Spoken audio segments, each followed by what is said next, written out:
Good morning. Welcome to Coffee Talk. I am Mark Bradberry. I'm glad that you're here today. Please take a second and subscribe to my YouTube channel. Maybe even like the video if you do. But in the meantime, why don't you grab a cup and join me today?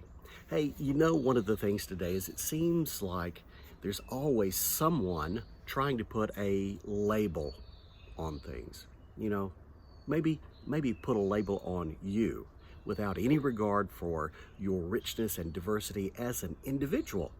That can be pretty bad, because labels do more than just describe a thing, right? Labels can actually change how we think about complex objects like people. When Jesus began his ministry on earth, he began to draw followers from all over. And you know this story from Scripture. People really didn't know him, and it was sort of a word of mouth sort of expansion. People had their own ideas. Well, the Apostle John, in his letter in the New Testament, he wrote about some of these early encounters as Jesus began to gather his first disciples. And John tells us about how Philip, one of the disciples, found his friend Nathanael, and he excitedly told him, "Hey, Nathanael, we have found the one. We have found the one that Moses wrote about and all the prophets also wrote about, this Jesus of Nazareth, the son of Joseph." Well, Nathanael's response was not at all open-minded and positive. No, it really wasn't. He didn't jump up and down with joy. He didn't say, "Hey, Philip, thank you for that great information." No, Nathanael's response was different. He said, "Nazareth? What good can come from Nazareth?" Even Jesus got a label. Nazareth apparently didn't have much of a reputation, and Jesus was a Nazarite. So, labels can errantly give us preconceived notions, and while they may have appropriate descriptive uses, at times, as a rule, people aren't just simple things to be categorized and labeled. There's more to it than that. There's more to people. There is more to you than just a label. So think about this. What comes to mind when you hear some of these labels?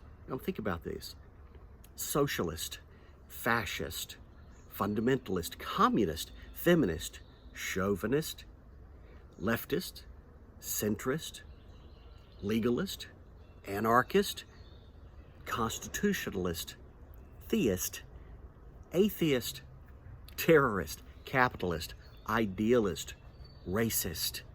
That's a lot of ists. Or what about this? Radical, liberal, royal, mental, antisocial, colonial, marital, dictatorial, conspiratorial. But wait, that's not all. What about geography? Okay, New Yorker, Californian, Russian, Southerner, Northerner, German, American, Asian, suburbanite, urbanite. And don't forget the generational labels. There's the, the centennials, there the millennials, there the boomers, they're the silents, they're the greatest generation. There's the Gen X, the Gen Y, the Gen Z, although Gen Z may be the same thing as centennial, I'm not sure. And then, of course, let's don't forget the color labels, right? There's black, there's brown, there's white. But in our climate today, you're not supposed to say red or yellow. Okay, look, I'm going to stop right here for today. And I'm going to encourage you to go off and think about this stuff for a day. Are you one of those who uses labels to apply to other people? Do you find that your perceptions of them are changed because of it? And how do people label you? And how do you feel about that? Well, there's more to this. Why don't you come back tomorrow with a fresh cup and we'll talk a little more. In the meantime, enjoy your coffee.